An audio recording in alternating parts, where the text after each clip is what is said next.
Down the wicket এসে খেলেছেন extra কাভারের উপর দিয়ে। মিড অফ যিনি ছিলেন, লং অফ যিনি ছিলেন তিনি কিন্তু উড়ে যে ক্যাচটা নিলেন, আউট। স্টেপ আউট করেছেন, পরাস্ত, গন। হুসাইন তালাত নাজমুল অপুর নাগিন ড্যান্সের সুযোগ তৈরি করে দিলেন। এবার কিন্তু ব্যাটসম্যান পরাস্ত হয়েছেন, ভাগ্যবান ব্যাটের কানায় লেগেছিল, নাহলে বোল্ড হয়ে যেতে পারতেন। নাজমুল অপু গত ম্যাচে দারুণ বল করেছিলেন এবং ঢাকা ক্যাপিটালসের জয়ে একটা ভালো ভূমিকা রেখেছিলেন তিনি। গ্রাম ক্লার্কের স্কোরগুলো আমরা দেখতে পাচ্ছি, সেঞ্চুরি করেছিলেন।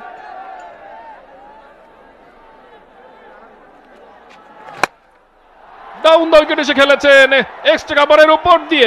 মিড অফ যিনি ছিলেন, লং অফ যিনি ছিলেন তিনি কিন্তু উড়ে যে ক্যাচটা নিলেন, আউট। কি দারুণ রানিং ক্যাচ, রিয়াজ হাসান ছিলেন।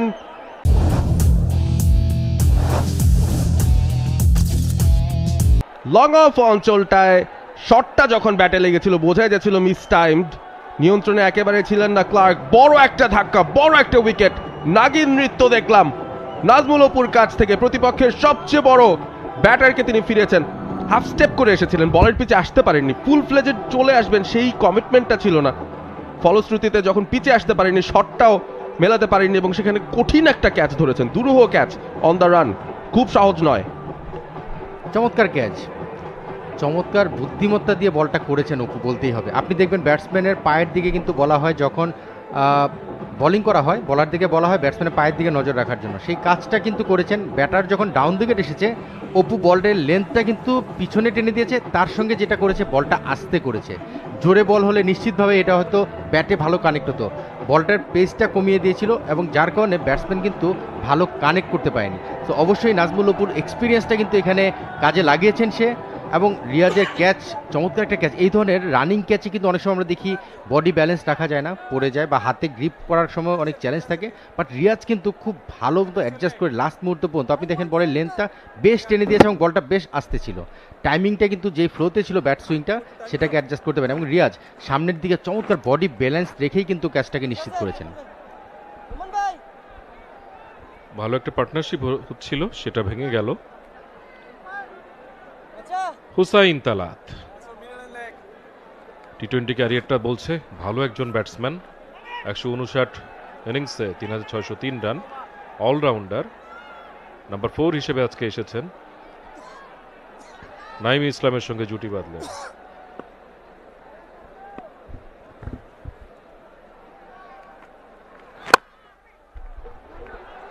ভালো ফিল্ডিং, গুড স্টপ। ফিসারকে মিস করে গেলে 4 হতে পারতো। মেহেদি রানা ছুড়েছেন বলটা 2 রানের জন্য, কমপ্লিশনটা হয়েছে রানের, তারপর ঝুঁকিপূর্ণ ছিল। নাজমুল অপু বলের পেছনে ঠিকঠাক আসার সুযোগ পাননি। 91 রানে পৌঁছে গেছে। এই ওভারটা বেশ ভালো হয়েছে বলতে হবে ঢাকা ক্যাপিটালসের জন্য, গুরুত্বপূর্ণ একটা উইকেট তারা তুলেছে। মেহেদি রানার সেই থ্রো, ব্যাকআপ করছিলেন সেখানে সাব্বির, ডিরেক্ট হিট হলে অবশ্যই আউট হয়ে যেতেন নাইম ইসলাম। স্টেপ আউট করেছেন, পরাস্ত, গন। হুসাইন তালাত নাজমুল অপুর নাগিন ড্যান্সের সুযোগ তৈরি করে দিলেন। টার্নের জন্য খেলেছিলেন, বল গিয়েছে সোজা, পেরিয়ে যখন আসবেন সুইসাইডাল অ্যাটেম্পট, হিট করতে পারলে ভালো, না করতে পারলে আপনি বিপদে। আবারও কিন্তু ব্যাটসম্যানের পায়ের দিকে নজর ছিল, লাস্ট মুহূর্তে লেন্থটা বেশ টেনে দিয়েছিল এবং স্ট্রেটার ছিল বলটা। ব্যাটার স্বাভাবিকভাবেই টার্নের আশা করেছিলেন, যেটা বল স্ট্রিট করে চলে যায়। লিটনের কাছে বল গেলে এই ধরনের বল তো মিস হওয়ার কথা না, লিটন সেটাই করলেন। Apu what a over, 6 run দিয়ে 2টি উইকেট নিয়েছেন, ইম্পর্টেন্ট উইকেট, দুজনই বিদেশি প্লেয়ার। আমরা জানি যে এই উইকেটটা একটু ডেঞ্জারাস হতে পারতো, লেফট হ্যান্ড রাইট হ্যান্ড একটা ব্যাপার কিন্তু অনেক সময় বিভিন্ন সময় বলারদের জন্য একটা টাফ টাইম দিয়ে থাকে লাইন লেন্থ মেনটেন করার ক্ষেত্রে। সেই কাজে কিন্তু শামীমকে বেশ আগেই উইকেটে নিয়ে আসলো, যেটা নিশ্চিতভাবেই দল চায় শামীম 15 ওভারের পরে যাবে, তার ফ্রি শটসগুলো খেলবে, বাট 13 ওভারের সময় শামীমকে আনার ক্ষেত্রে অপুর বোলিংটাকে ক্রেডিট দিতেই হবে। 1 ওভারে 2টা ইম্পর্টেন্ট উইকেট নেওয়া এবং ব্যাটসম্যানকে রিড করে বোলিং করা, চমৎকার বোলিং অপুর কাছ থেকে। প্রথম বলে 4 খাওয়ার পরে চমৎকারভাবে কামব্যাক করেছেন কিন্তু বোলার। এবং হুসাইন তালাত উইকেটে এসে খুব অ্যাগ্রেসিভ মোড শো করছিলেন, একটু বোধহয় সময় নিতে পারতেন, ডাউন দ্য উইকেট চলে এসেছিলেন এবং বুদ্ধিদীপ্ত বোলিং। যখনই দেখলেন যে ব্যাটসম্যান ডাউন দ্য উইকেট আসছেন, তখন বলের লেন্থটা পরিবর্তন করলেন, লাইনটাও পরিবর্তন করলেন এবং সেখানেই কিন্তু ব্যাটসম্যান ডিফিট হয়েছেন।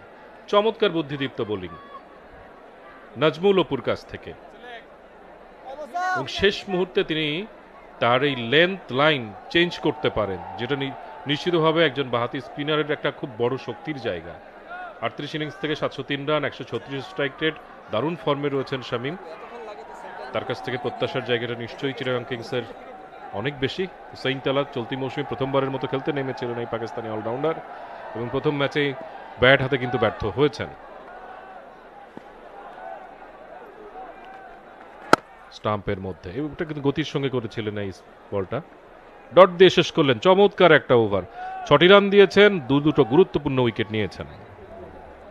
বাংলাদেশ প্রিমিয়ার লিগ 2025, 7টি দলের জমজমাট লড়াইয়ে মাতবে পুরো দেশ। দেখতে চোখ রাখুন টি স্পোর্টস নেটওয়ার্কে।